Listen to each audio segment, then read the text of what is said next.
Dezhi, Linda, Benny, Georgia.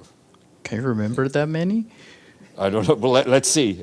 Okay, so two questions. First, New York Times recently reported that President Biden approved a classified nuclear strategy plan from the U.S. for the first time to reoriginate its deterrent strategy to focus on China.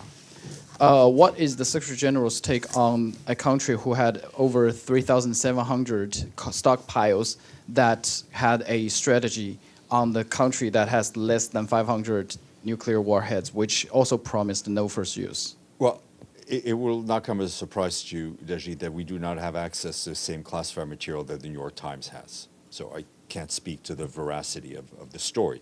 What I can only say, and is that we've said many times, is that the Secretary General is very concerned about the acute risk of nuclear weapons being used and the importance of dialogue and diplomacy and moving with the goal of moving to a nuclear-free world.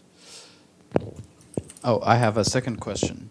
The outgoing Israeli ambassador Erdan, when he accepted interviews, he said, and I quote, "The UN building in Jerusalem needs to be closed and erased from the face of the earth."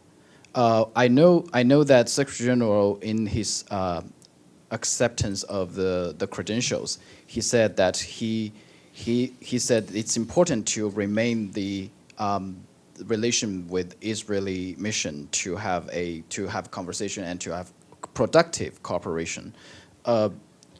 What does the Secretary General's reaction on his remarks on particularly the building of the UN in Jerusalem? The UN presence in Jerusalem, we feel, is critical to moving towards to fulfilling the mandate that the Security Council and the General Assembly have given the UN in terms of pushing for peace in the Middle East. I'm not going to comment on comments made by a former permanent representative. We wish him well.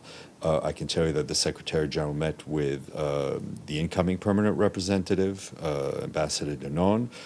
They spoke publicly. They also spoke privately, and the Secretary General looks forward to a constructive relationship with the permanent mission of Israel, led by Ambassador Danon. And you were right. I completely forgot now. Who did I say next?